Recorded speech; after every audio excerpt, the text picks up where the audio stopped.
शीतल अपने पति मनोज के साथ रहा करती थी। उसका बेटा कुणाल 8 साल का था। शीतल अपने बेटे कुणाल से बहुत ज्यादा प्यार किया करती थी, क्योंकि वो शादी के 8 साल के बाद पैदा हुआ था। ऐसे ही कुणाल बाहर खेलने के लिए जा रहा होता है और अपनी माँ से कहता है। माँ, मैं बाहर खेलने के लिए जा रहा हूँ। समय से आ जाऊंगा। अरे रुक कुणाल, सुन तो मेरी बात। शीतल ये बोलते हुए बाहर आती है और उसके हाथ में मच्छर लगाने की क्रीम थी। उसने कुणाल के दोनों पैर और हाथों पर उस क्रीम को लगा दिया और कहने लगी, कितनी बार बोला है तुझे, पूरे कपड़े पहन कर जा। तुझे मच्छर ने काट लिया तो इसलिए मैंने क्रीम लगा दी है। या एक काम कर, मैं तेरे साथ चलती हूँ। वैसे भी बाहर का मौसम देखा कितना खराब हो रहा है। थोड़ी देर में बारिश आ जाएगी, फिर तू वापस कैसे आएगा? नहीं माँ, मेरे साथ मत चलो। आप जब भी मेरे साथ जाते हो सब मेरा मजाक उड़ाते हैं। अब मैं बड़ा हो गया हूँ, आप हर जगह मेरे साथ जाती हो तो मुझे अच्छा नहीं लगता। शीतल ये बात सुनकर कुणाल का कान मरोड़ते हुए कहती है, याद रख कुणाल, एक बच्चा जितना भी बड़ा हो जाए, कभी भी अपने माँ बाप से बड़ा नहीं हो सकता। मैं तेरे साथ चल रही हूँ, बस बात खत्म। अब शीतल कुणाल के साथ चली जाती है। बारिश तो नहीं आती, लेकिन शीतल कुणाल के आसपास छतरी लेकर घूम रही होती है। ऐसे ही कुछ दिन गुजर जाते हैं और एक दिन तेज धूप थी। कुणाल बाहर खेलने के लिए जा रहा था, तो शीतल आज भी छाता लेकर उसके साथ चलने लगती है और कुणाल कहता है। माँ, आपको मेरे साथ चलना है तो चलो, पर ये छाता क्यों लेकर जा रही हो? तूने देखा है बाहर कितनी तेज धूप है? अगर तू काला हो गया तो? नहीं मेरे लाल, मैं ऐसा रिस्क नहीं ले सकती। काला हो गया तो लड़की भी नहीं मिलेगी। लोग क्या कहेंगे, कितनी काली बहू आई है मेरे घर में। मैं तो छाता लेकर तेरे साथ ही जाऊंगी। माँ, आपको समझाना बहुत मुश्किल है। आप तो मेरी सुनते ही नहीं हो।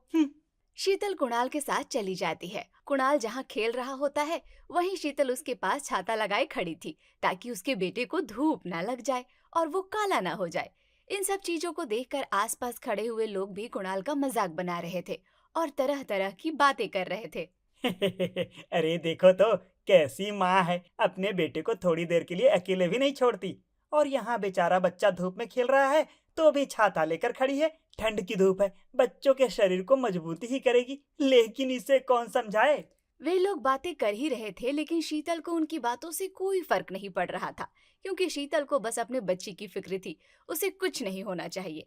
ऐसे ही कुछ साल बीत जाते हैं और अब कुणाल की एक मल्टीनेशनल कंपनी में नौकरी लग जाती है।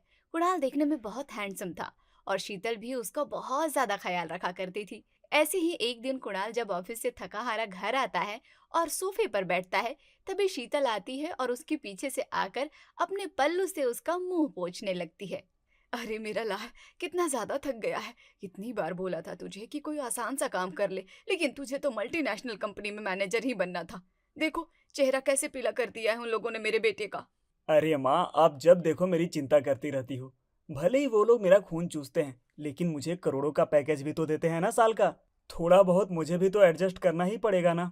कसम से, मेरा तो मन करता है कभी कभी तेरे बॉस का गला दबा दूं। कितना ज्यादा परेशान करता है वो मेरे बेटे को। तो रुक, मैं अभी तेरे लिए गर्मा गर्म चाय बना कर लाती हूँ। शीतल रसोई में चाय बनाने के लिए चली जाती है, लेकिन जब वो बाहर आती है तो चाय के साथ तरह तरह के पकवान लेकर आती है। उसने अपने बेटे के लिए readymade fried momos, fried rice, समोसे सब कुछ तैयार कर दिया था और वो सारा खाना कुणाल के आगे परोस देती है और कुणाल कहता है। ये सब क्या है माँ? अभी मुझे रात को खाना भी तो खाना है। अभी मैं ऑफिस से आया हूँ और आप मुझे इतना सब कुछ खिला रहे हो। मैं खाना कैसे खा पाऊंगा? अरे खा ले बेटा, ये माँ का प्यार है। और वैसे भी मेरा बेटा कितना ज्यादा कमजोर लग रहा है। मैं नहीं चाहती कि तेरा वजन कम हो जाए। अपनी माँ का दिल रखने के लिए खा ले। हाँ हाँ माँ, अब तो मुझे ये सब कुछ खाना ही पड़ेगा। अगर मैं सब कुछ नहीं खाऊंगा तो आप मेरा दिमाग खाती रहेंगी और मैं आपसे बार बार बहस नहीं कर सकता। सच में, आपको समझाना बहुत ही ज्यादा मुश्किल है मेरे लिए। कुणाल को अब अपनी माँ की जिद की वजह से वो सारा खाना खाना पड़ता है। अब शीतल को भी तसल्ली हो जाती है कि उसका बच्चा भूखा नहीं है। ऐसे ही कुछ दिन गुजरते हैं और एक दिन जब कुणाल काम से आता है, तो शीतल और कुणाल का पिता मनोज बैठकर बातें कर रहे थे और मनोज कुणाल से कहता है। कुणाल बेटा, कल तुम्हें अपने ऑफिस की छुट्टी करनी होगी। कल हमें कहीं जरूरी काम से जाना है। पापा, छुट्टी तो मैं कर लूंगा, उसमें कोई दिक्कत नहीं है। हुआ क्या है? सब कुछ ठीक तो है ना? हाँ, तुम्हारी माँ ने तुम्हारे लिए एक लड़की पसंद की है और कल हम उसे देखने के लिए जा रहे हैं। लड़की बहुत अच्छी है, खानदानी है और हमारे स्टेटस की भी है। पापा, अभी मैं शादी के लिए तैयार नहीं हूँ। थोड़ा सा समय और ले लेते हैं ना। आज नहीं तो कल शादी तो करनी ही है, बाद में कर लेंगे। बेटा, आज नहीं तो कल शादी करनी ही है ना, तो अब शादी कर ले। वैसे भी अब मुझसे घर का काम नहीं होता, मैं बहुत ज्यादा थक जाती हूँ। मेरे लिए इतना नहीं करेगा क्या तू? कुणाल कुछ नहीं कहता और कपड़े बदलने के लिए अपने कमरे में चला जाता है और अगले दिन रिश्ता देखने के लिए छुट्टी कर लेता है। अब अगले दिन कुणाल मनोज और शीतल के साथ लड़की देखने के लिए चला जाता है। लड़की का नाम नेहा था। सभी लोग बैठकर बात कर रहे थे और तभी नेहा हाथों में चाय नाश्ता लेकर आती है। नेहा को देखते ही कुणाल उसे देखता रह जाता है क्योंकि नेहा बहुत सुंदर थी और साथ ही उतनी ही मॉडर्न थी जितनी मॉडर्न लड़की कुणाल को अपने लिए चाहिए थी। तभी नेहा की माँ कहती है, देखिए, हमारी बेटी को घर का सारा काम आता है, खाना भी बहुत अच्छा बनाती है, आप लोगों का बहुत अच्छे से ध्यान रखेगी और हमारी लड़की ने बीए किया हुआ है। ये तो बहुत ही अच्छी बात है बहन जी। हमें भी पढ़ी लिखी लड़की ही चाहिए जो घर भी संभाल सके और जरूरत पड़ने पर काम भी कर सके। वैसे तो हमारे घर में किसी भी चीज की कोई कमी नहीं है। मुझे तो ऐसी लड़की चाहिए जो मेरे बेटे का मुझसे भी अच्छी तरह ध्यान रख सके। मैं अपने बेटे से बहुत प्यार करती हूँ। नेहा सब लोगों को चाय परोस देती है और साथ ही बिस्किट उठाकर कुणाल की तरफ बढ़ा देती है। लेकिन तभी शीतल उसका हाथ रोककर कहती है, अरे नहीं नहीं नेहा बेटी, कुणाल को वो वाले बिस्किट मत दो, उसे किशमिश बिल्कुल भी अच्छी नहीं लगती। तुम उसको वो साइड में रखे हुए काजू वाले बिस्किट दे दो। कुणाल ये बात सुनने के बाद धीरे से अपनी माँ से कहता है, माँ, ये बात बताने की क्या जरूरत थी? अगर मैं ये किशमिश वाला बिस्किट खा लेता तो क्या हो जाता? तू चुप कर। अब तुझे कुछ अच्छा नहीं लगता तो जबरदस्ती थोड़ी ना खाएगा। तू समोसा खा, ये गर्म होगा। रुक, मैं तुझे समोसे तोड़कर खिलाती हूँ। अब शीतल सभी लोगों के आगे खुद अपने हाथों से कुणाल को समोसे खिलाने लगती है। ये बात देखकर कुछ लोग हंसते हैं तो कुछ लोग तरह तरह की बातें बनाते हैं। फाइनली नेहा और कुणाल का रिश्ता पक्का हो जाता है और कुछ दिनों में कुणाल और नेहा की शादी हो जाती है। कुणाल हेल्थ फ्रीक था, इसलिए खुद की भी फिटनेस पर ध्यान दे रहा था और खाना पीना कम करता था। एक दिन जब पूरा परिवार साथ में खाना खा रहा था तो कुणाल सिर्फ ऑमलेट और ब्रेड खाता है और साथ में जूस लेता है। तभी शीतल कहती है, कुणाल बेटा, ये क्या कर रहा है? सिर्फ ऑमलेट और ब्रेड खाने से कोई पेट भरता है क्या? ऑफिस में तो तुझे कितना काम करना होता है, तो तू ये पराठे खा। रुक, मैं तुझे पराठे खिलाती हूँ। अब शीतल खाना खाते हुए अपनी कुर्सी से उठ जाती है और कुणाल को जबरदस्ती खुद पराठे खिलाने लगती है और कुणाल को ना चाहते हुए भी वो पराठे खाने पड़ते हैं। अब कुणाल ऑफिस चला जाता है और शाम के समय जब नेहा रसोई में खाना बना रही थी तभी शीतल आती है और कहती है, क्या बात है बहू, तू मेरे बेटे को पसंद नहीं करती है क्या? माँ जी, आप ये कैसी बातें कर रही हैं? मैंने अपनी मर्जी से उनसे शादी की है और वो मेरे पति हैं, तो मैं उन्हें पसंद क्यों नहीं करूंगी? अगर तू मेरे बेटे को पसंद करती है तो फिर उसके खाने पीने का ध्यान क्यों नहीं रखती? तूने उसकी कमर देखी है? कितनी पतली हो गई है उसकी कमर। उसके कपड़े भी ढीले हो रहे हैं उसको। नहीं नहीं मम्मी जी, ऐसी कोई बात नहीं है। वो तो बस अपनी सेहत का ध्यान दे रहे हैं, इसलिए थोड़ा हेल्दी खाना खाते हैं ताकि वो मेरे साथ अच्छे लग सकें। मेरी बात गौर से सुन बहू, लोग तो खाते पीते ही अच्छे लगते हैं। अगर तुझे मेरे बेटे के साथ अच्छा नहीं लगता है तो तू अपना वजन बढ़ा ले, लेकिन मेरे बेटे को अपना वजन कम करने के लिए मत बोलना, समझी? शीतल ये बोलकर गुस्से से रसोई में चली जाती है और नेहा अपना काम करने लगती है। शाम को जब कुणाल घर आता है तब शीतल घर वापस नहीं आई थी, वो कहीं बाहर गई हुई थी। कुणाल को घर आते ही अपनी माँ से मिलने की आदत थी। वो नेहा और मनोज से पूछता है, नेहा, पापा, माँ कहीं नजर नहीं आ रही। रोज तो मेरे ऑफिस से आते ही पल्लू लेकर मेरा मुंह पोंछने लगती हैं और आज घर में इतनी शांति है, लगता है माँ घर पर नहीं है। हाँ बेटा, पता नहीं कहाँ गई है। थोड़ी देर पहले तो यही थी, फिर उसके बाद कह रही है कि किसी जरूरी काम से जा रही है और तब से आई नहीं है। हाँ जी, दोपहर में मुझसे कह रही थी मैं उसके खाने पीने का ढंग से ध्यान नहीं रखती हूँ और आपके कपड़े भी ढीले हो रहे हैं, आपका वजन कम हो रहा है। नेहा ने इतना बोला ही था कि तभी शीतल दरवाजे के अंदर आती है। उसके हाथ में वेट मशीन थी। उसने वो वेट मशीन ड्राइंग रूम में रखते हुए कहा, मेरे बेटे का वजन कम हो रहा है और मैं ये बिल्कुल नहीं देख सकती, इसलिए मैं ये वेट मशीन खरीदने के लिए मार्केट में गई थी। अब कुणाल, मुझे अभी के अभी अपना वजन करके बताओ कि तेरा वजन कितना है, और वो बिल्कुल भी कम नहीं होना चाहिए। मैं तेरी सेहत के साथ कोई समझौता बर्दाश्त नहीं करूंगी। तू मेरा इकलौता बेटा है। अरे माँ, ये क्या नया सीन लेकर बैठ गई हो आप? मेरा वजन बिल्कुल ठीक है, मैं बहुत फिट हूँ अपनी उम्र के हिसाब से। चुप हो जा, ज्यादा माँ से जुबान मत लड़ा। जितना बोला है उतना कर। अभी कभी वेट मशीन पर खड़ा हो और मुझे अपना वजन करके बता। अब कुणाल वेट मशीन पर खड़ा हो जाता है। उसका वजन 65 किलो आता है और शीतल उसकी फोटो खींच लेती है और कहती है, अब तुझे किसी भी तरह अपना वजन बढ़ाना है। 65 किलो भी कोई वजन होता है क्या? शहर की तो लड़कियां 65 किलो की होती हैं और तू लड़का होकर बस 65 किलो का है। बहू, कल से तू मेरे बेटे के खाने पीने का बहुत अच्छे से ध्यान रखेगी।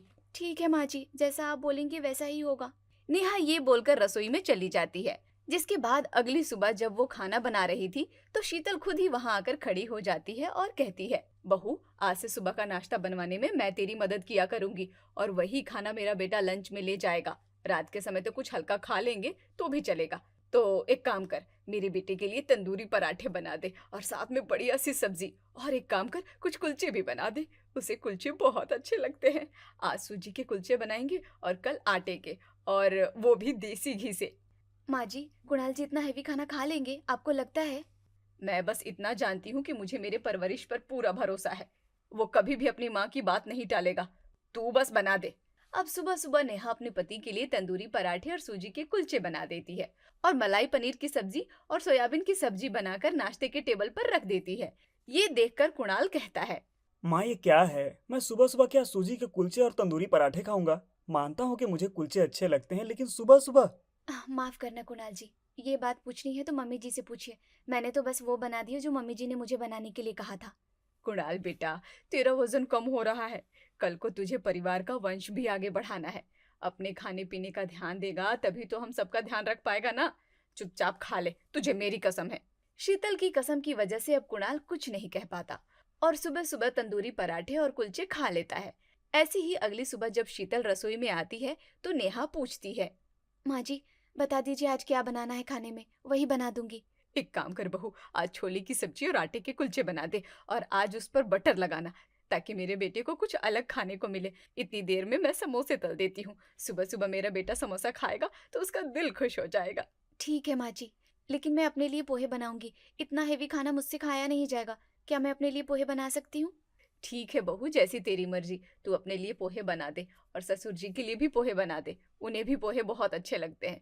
बाकी अगर उनका मन करेगा तो वो फिर कुलचे और समोसे भी खा लेंगे। अब नेहा अपने लिए पोहे बनाती है और उसके ससुर भी नाश्ते में पोहे ही खाता है। वहीं कुणाल को आटे के कुलचे और समोसे खाने पड़ते हैं और वही लंच में भी लेकर जाता है। लेकिन रोज रोज हैवी नाश्ता करने की वजह से धीरे धीरे उसका वजन बहुत ज्यादा बढ़ गया था और एक महीने में ही 10 किलो वजन बढ़ा लेता है। जैसे ही वो वेट मशीन पर खड़ा होता है तो कहता है, माँ देखो जरा, आपकी वजह से क्या हो गया है। मेरा वजन 10 किलो बढ़ गया है, वो भी पूरे 1 महीने के अंदर। ओह, अब मैं कल से हेल्दी खाना खाऊंगा। अरे लगता है या तो ये मशीन खराब हो गई है या फिर क्या बोलते हैं वो इंग्लिश में, तेरे शरीर में अच्छा फैट आ गया होगा, क्योंकि तूने जो भी खाया है वो घर का ही था। और घी और मक्खन खाने से कोई मोटा होता है क्या? तंदुरुस्त होते हैं और 10 किलो ज्यादा नहीं होते बेटा। ठीक है माँ, जैसी आपकी मर्जी। वैसे भी अब तो मुझे भी ये तंदूरी नान, तंदूरी पराठे, कुलचे खाने में मजा आने लगा है। कल आप एक काम करना, मेरे लिए तंदूरी पूरी और सूजी के कुलचे बनाना। वाह मेरे लाल, आज पहली बार तूने खुद मांगा है कि तुझे कल सुबह नाश्ते में क्या खाना है। हाँ एक काम कर, मैं अभी नेहा बहू को बोल देती हूँ कि सुबह की तैयारी कर ले और सुबह जो जो तूने मांगा है तुझे सब मिलेगा। शीतल ये बोलकर वहां से चली जाती है। जिसके बाद अगली सुबह नेहा जो जो कुणाल ने बोला था वो सब कुछ बनाकर तैयार कर देती है।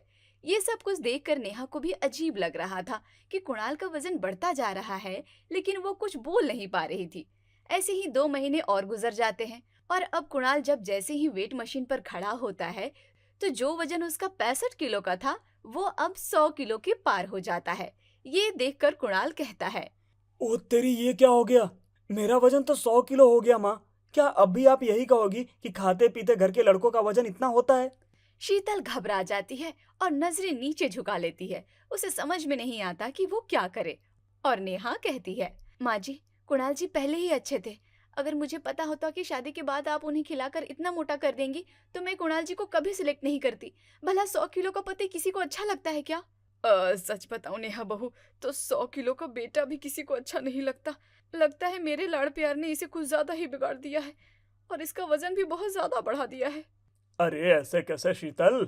और खिलाओ अपने बेटे को सुबह सुबह सूजी के कुलचे, आटे के कुलचे, तंदूरी पराठे। ये सब कुछ तो होना ही था। ये सब तुम्हारे लाड प्यार की वजह से हुआ है। कुणाल बेटे की इसमें कोई गलती नहीं है। शीतल नजरें नीचे झुका लेती है और कुणाल से कहती है, बस बस कुणाल बेटा, मुझसे बहुत बड़ी गलती हो गई। लगता है मैं तुझसे कुछ ज्यादा ही लगाव रखती हूँ, इस वजह से मेरी ममता कुछ ज्यादा ही झलक आई थी। पर कोई बात नहीं, कल से तू अपने खाने पर कंट्रोल करेगा। नेहा बहू, तू जो चाहे वो मेरे बेटे को खिलाना, मैं कुछ नहीं बोलूंगी। ठीक है माँ जी, कल से इस घर में सब कुछ हेल्दी बना करेगा और मैं सबकी सेहत का अच्छे से ध्यान रखूंगी। अगर ऐसे इनका वजन बढ़ता रहा तब तो ये बहुत खतरनाक दिखने लगेंगे। नहीं नहीं बहू, ऐसा कुछ नहीं होगा। फिर तो मोहल्ले वाले मेरा मजाक बनाएंगे। एक काम कर बेटा, कल से तू जिम जाएगा और बस बात खत्म। तुझे जिम जाकर वापस 65 किलो का होना ही होगा। लेकिन अब तो मुझे ऐसे ही अच्छा लगने लगा है, और मुझे रोज सुबह जब तक अब कुलचे पराठे न खाऊं मजा ही नहीं आता। अब आप मेरी डाइट शुरू मत करवाओ, आपकी वजह से अब मुझे ये सब कुछ टेस्टी लग रहा है। नहीं नहीं कुणाल बेटा, जो गलती हो गई उसके लिए माफ कर दे।